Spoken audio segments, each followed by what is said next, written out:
नमस्कार, स्वागत है आप सभी का जनसत्य न्यूज पर। मैं हूं आपके साथ अनु सिंह। इस वक्त की एक बड़ी खबर आपको बता दें, प्रशांत भूषण अवमानना मामले में फैसला आ चुका है।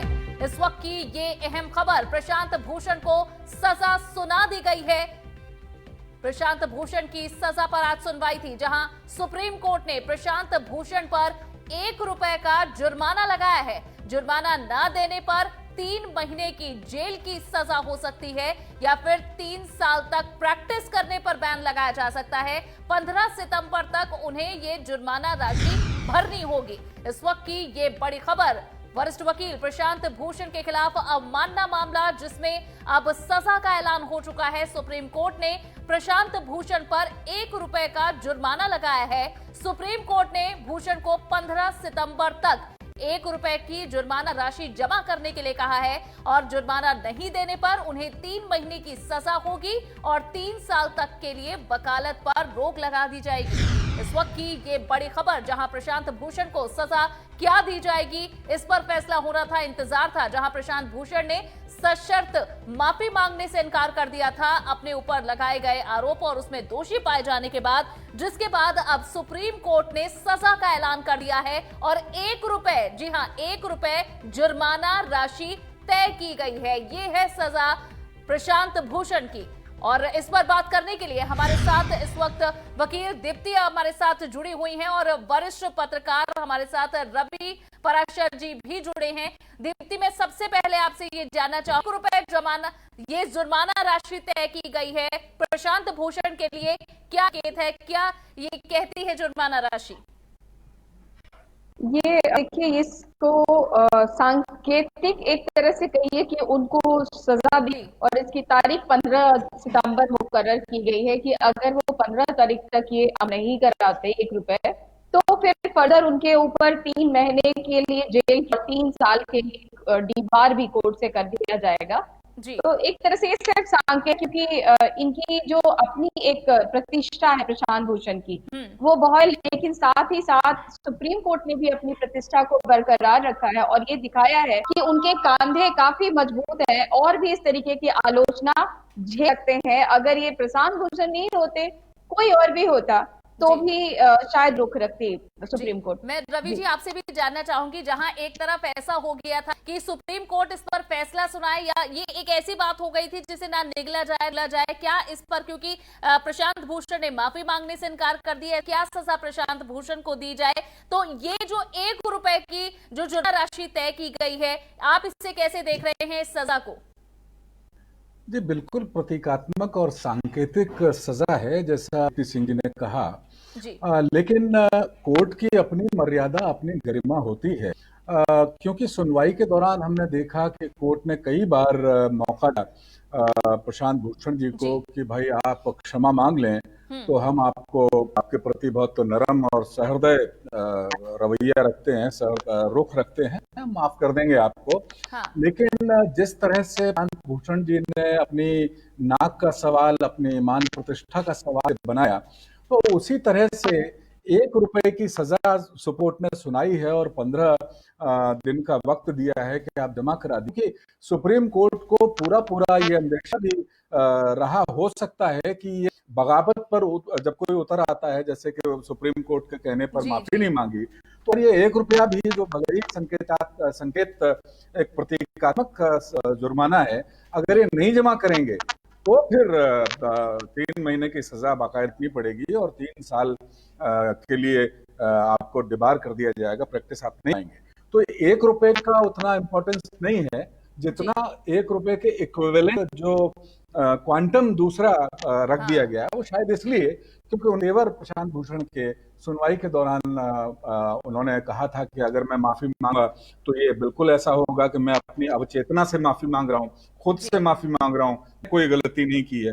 लेकिन अब कोर्ट ने डिसाइड कर दिया है कि भाई आपने गलती की थी और उसके लिए आपको बाकायदा सजा भी सुनाई जाती है। तो दीप्ति, जिस तरह से खुद वकील राजीव धवन ने कहा था कि वे नहीं मांग रहे हैं और आप सजा देकर या इस पर कठोर रुख अपना कर सुप्रीम कोर्ट के सामने कहा था कि आप प्रशांत भूषण को शहीद ना बनाएं, तो शहीद हो बच गए हैं प्रशांत भूषण?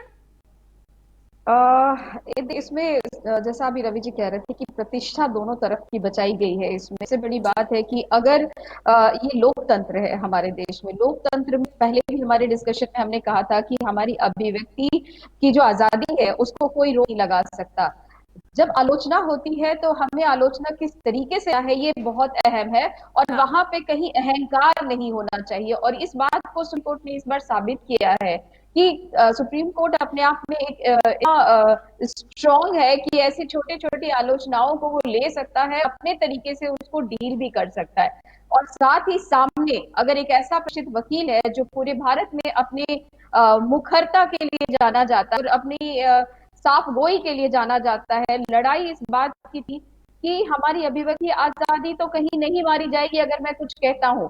और यही वजह थी कि उन्होंने कहा कि मैं अपनी अंतरात्मा के साथ गुनाह नहीं कर सकता, मैंने जो कहा है मैं उसको करता हूँ, मैं उस चीज को मानता हूँ कि मैंने सही कहा था, गलत नहीं कहा, इसलिए मैं माफी नहीं मांगूंगा। वो अहंकार नहीं थी, वो एक हजारों करोड़ों लोगों की आवाज थी, जहां पे हम अगर किसी को कुछ कहते हैं तो वो किस मानसिकता के आधार पे कहते हैं, और वहां पे हमारे एक्चुअली मंशा की जब ये बहुत ही ज्यादा इंपॉर्टेंट थी। यही वजह है कि सुप्रीम कोर्ट ने ये प्रतीकात्मक के ऊपर एक सांकेतिक ₹1 का जुर्माना लगाते हुए अपनी भी प्रतिष्ठा बचाई है।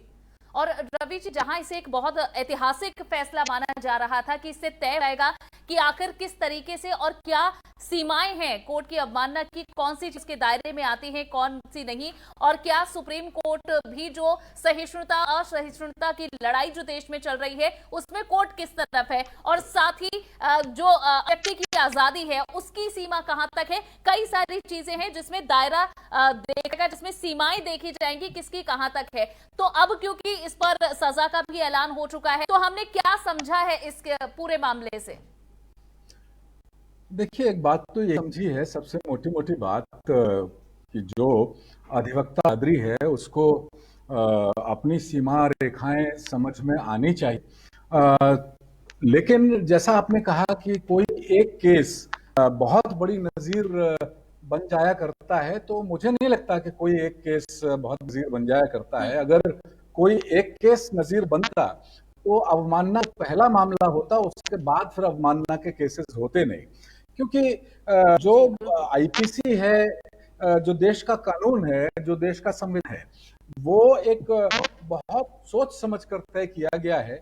लेकिन चूंकि उससे इंसानों को बरतना है, दोनों तरफ, चाहे वो पीठ की तरफ जज बैठे हों वो भी इंसान है, चाहे वो बार में जो वकील हों वो भी इंसान है। तो बहुत बार बहुत सारे कानून की, बहुत सारे प्रावधानों की, बहुत सारी जो मान्यताएं हैं, परंपराएं जो पड़ जाती हैं, जो कानून भी नहीं है लेकिन एक सामान्य शिष्टाचार की परंपरा पड़ जाती है, उस परंपरा के हिसाब से बहुत सारे ह्यूमन एबरेशन स्वाभाविक हैं और बड़े संभव भी हैं। तो हम ऐसा नहीं कह सकते शांत भूषण जी के इस केस के डिसाइड हो जाने के बाद कोई अवमानना का दूसरा आएगा ही नहीं। बिल्कुल हो सकता है आएंगे, लेकिन हम एक सामान्यतः जो एक सीमा रेखा होनी चाहिए, रेखा एक होनी चाहिए, वो बरकरार रहनी चाहिए। लेकिन बार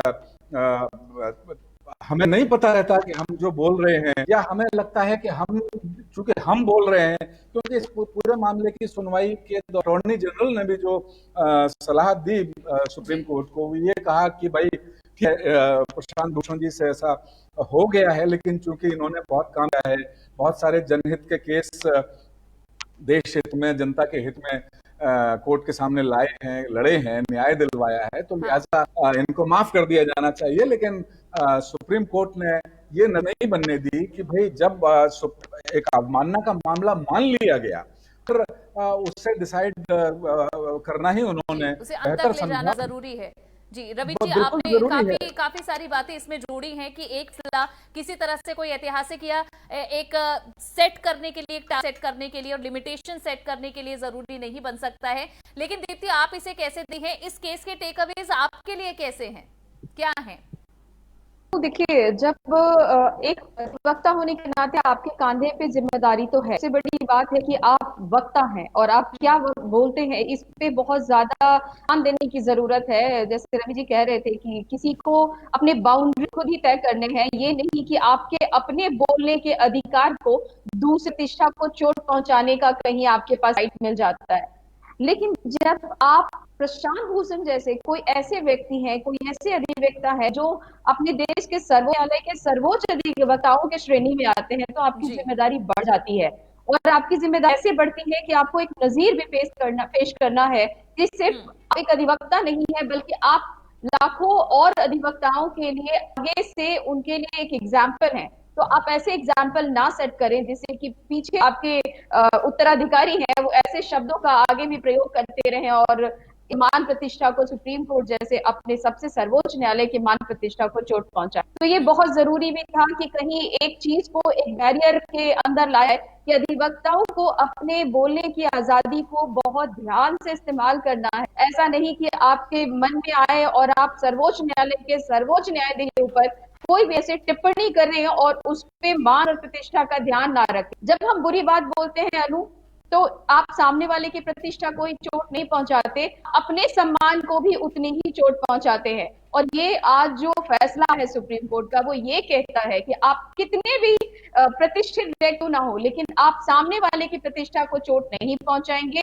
और आप सजा मिलनी चाहिए, ताकि आने वाली पीढ़ी को, आने वाले अधिवक्ताओं की पीढ़ी को भी इस बात का सबक जरूर मिले कि कुछ कहें तो सोच कर कहें, ताकि अपनी प्रतिष्ठा बची रहे और सामने वाले की भी प्रतिष्ठा को चोट ना पहुंचे। लेकिन आपने कहा कि ये लोगों को, और खास तौर पर जो वकील हैं, अधिवक्ता हैं, उनको ये बात नहीं होगी और समझना होगा, जो न्यायालय में काम करते हैं, न्यायालय के अपमान की क्या सीमा है उसे समझना होगा। लेकिन रवि पाराशर जी, प्रशांत भूषण तो ये ही कह चुके हैं कि ये एक रचनात्मक आलोचना थी और वे आगे भी इसी तरह आलोचना दे रहेंगे। नहीं, ठीक है, उसमें मुझे लगता है कि सुप्रीम कोर्ट के किसी भी जज को शायद और आज के में तो बिल्कुल इस बात से इनकार नहीं होगा, और हमने ऐसे वक्तव्य सुने भी हैं कि जो एक सकारात्मक आलोचना है वो बाकायदा जानी चाहिए। लेकिन अब सवाल बिल्कुल यही है कि भाई उस सकारात्मक आलोचना आपके जहन के हिसाब से, मेरे में अगर उसकी सीमा क्या होगी, उसको कैसे हम डिफाइन करेंगे। तो कहीं ना कहीं एक बार एक सीमा रेखा, जैसा हम बार बार कह रहे हैं, वो तो जरूर होनी चाहिए। अब कोई अंग्रेजों का समय नहीं है कि भगत सिंह ने विरोध प्रदर्शन करने के लिए अपने देशवासियों का जो गुस्सा था उसके लिए असेंबली में बम फेंका, किसी को मारने का इरादा नहीं था। तो ये वो दौर नहीं है। हम बिल्कुल लोकतांत्रिक तौर पर बिल्कुल आजाद देश हैं। ऐसे में बोलने की अपनी सीमाओं का अतिक्रमण हम कहाँ कर जाते हैं, और इसीलिए शायद अदालतें हैं जो ये तय करें कि आप जो ये देख आपने, भाई ठीक है, आप सकारात्मक आलोचना करना चाहते थे लेकिन आप अपनी सीमा आंक गए हैं। पिछली बार भी जब मैंने हम बात कर रहे इस विषय पे, तो एक उदाहरण दिया था, और दीप्ति समझेंगी, आप समझेंगी, बहुत सारे ऐसे समाज में नियम है, जैसे कि हम अगर शादीशुदा, मैं अपनी पत्नी के साथ अगर मैं शादीशुदा हूं, तो शादीशुदा होने का तर्क देके मैं अपनी सोसाइटी के पार्क में अपनी चारपाई नहीं डाल लूंगा। तो ये बड़ी ऐसी चीजें हैं जिनका एक सामाजिक मर्यादाएं भी हैं, तो हैं, लेकिन एक सामाजिक मर्यादाएं भी हैं, इनका हमको बिल्कुल सही तरीके से पालन करना चाहिए। और बाकी तो फिर कोर्ट इसीलिए है ना कि जब कोई छलकेगा तो दे आर देयर कि वो तय कर देंगे कि नहीं भाई, आपने बिल्कुल आलोचना की, ठीक है, लेकिन ये आप मर्यादा लांघे। ठीक, और मैं इसे इस तरफ भी ले जाना चाहूंगी दीप्ति जी, जस्टिस अरुण मिश्रा जो कि हाल जल्द ही अब रिटायर भी होने वाले हैं, और उन पर ये इस फैसले को अंजाम तक पहुंचाने का, इस पर निर्णय लेने का, सुनाने का भी एक तरह से एक दबाव ये भी था कि क्योंकि ये उन्हीं से जुड़ा हुआ मामला है और वे सुनते आए हैं इसे, तो इसे आखिर अंजाम पहुंचाया जाए, सजा का ऐलान भी वे करें। तो किस तरह से उनके इस बड़े और आखिरी फैसलों में से देखा जाए इस प्रशांत भूषण अवमानना केस को? देखिए अनु, जब ये केस की सुनवाई शुरू हुई थी, तो शुरू में ही राजीव धवन जी और प्रशांत भूषण जी ने एक प्रश्न उठाया था कि जस्टिस अरुण मिश्रा के बेंच में ये हेयरिंग ना हो तो अच्छा है। हाँ। मैंने पहले भी कहा था, टसल रहती है बार और बेंच के बीच में, और कई बार बार बेंच एक दूसरे को पसंद नहीं करते या कहीं एक दूसरे पे भरोसा नहीं है कि वो जस्टिस कर पाएंगे। तो शुरू में ये सवाल किया गया था कि क्यों ना इस बेंच को चेंज करके जी, लेकिन इस तरीके के अगर डिमांड रखें तो ये फिर से हम कहें कि एक प्रश्न चिन्ह लगाते हैं हम लॉ एंड ऑर्डर पे, जस्टिस पे, कि कहीं हम भरोसा नहीं दिखा रहे हैं तो आम जनता कैसे भरोसा दिखाएगी। और कहीं यही वजह रहा होगा कि 2 सितंबर के पहले पहले अरुण मिश्रा जी जिस दिन रिटायर हो रहे हैं, इस जो अमाना का केस था इसको एक अंतिम पड़ाव तक लेकर जाएं और इस पे अपना आखिरी फैसला सुनाएं। मे बी ये भी एक सही तरीका था। यही सवाल आपके सामने भी मैं जैसे चाहूंगी रवि पराशर जी, हाँ। जस्टिस अरुण मिश्रा के इस आखिरी फैसले को, प्रशांत भूषण से जुड़ा बड़ा और आखिरी ये फैसला, इससे आप कैसे देख रहे हैं, जो इसकी पूरी प्रोसीडिंग भी, पूरी कार्रवाई भी रही है? देखिए, जस्टिस के लिए जाहिर कोई भी एक सजा सुनाना ठीक है, एक अवमानना का मामला था, अवमानना का मामला भी बिल्कुल इक्विवेलेंट टू ये चरित्र हनन की जाती है। तो ऐसा नहीं है कि कोई गुरुता कम हो जाती है, केस में आपको फांसी की सजा बहाल रखनी थी या सुनानी थी। हाँ। ये हर मामला अपने आप में उतनी ही गुरुतर भूमिका रखता है। तो मुझे लगता है कि जस्टिस अरुण मिश्रा के लिए कम से कम व्यक्तिगत तौर पर एक दुखद क्षण नहीं होगा कि रिटायरमेंट से पहले उन्होंने अपने एक वरिष्ठ साथी ही होते हैं, वकील भी, कोई दो अलग अलग, ठीक है, जिम्मेदारियां अलग, कुर्सियां अलग हैं, लेकिन होते तो साथी, आप साथ मिलकर के न्याय की एक यात्रा करते हैं। तो अपने एक वरिष्ठ साथी को भले ही 1 रुपए का जुर्माना सुनाना, ये उनके लिए कोई सुखद अनुभूति नहीं होगा, और वे बड़े कड़ोमन से, मुझे लगता है, एक व्यक्ति के तौर पर, एक इंसान के तौर पर अपनी कुर्सी से विदा लेंगे। उनके लिए सुखद याद ये कम से कम मुझे नहीं लगती कि ये हो सकती है। जी, ठीक है। रवि जी बहुत शुक्रिया, दीप्ति जी आपका भी बहुत बहुत शुक्रिया इस चर्चा में भाग लेने के लिए, और हमने इस पूरे फैसले को आपके द्वारा समझा है कि आखिर ये 1 रुपए का जो जुर्माना लाया गया है प्रशांत भूषण पर, इसके क्या मायने हैं और आखिर ये केस हमें क्या सिखाता है, क्या कुछ तय करता है। बहुत बहुत धन्यवाद हमारे साथ जुड़ने के लिए। धन्यवाद।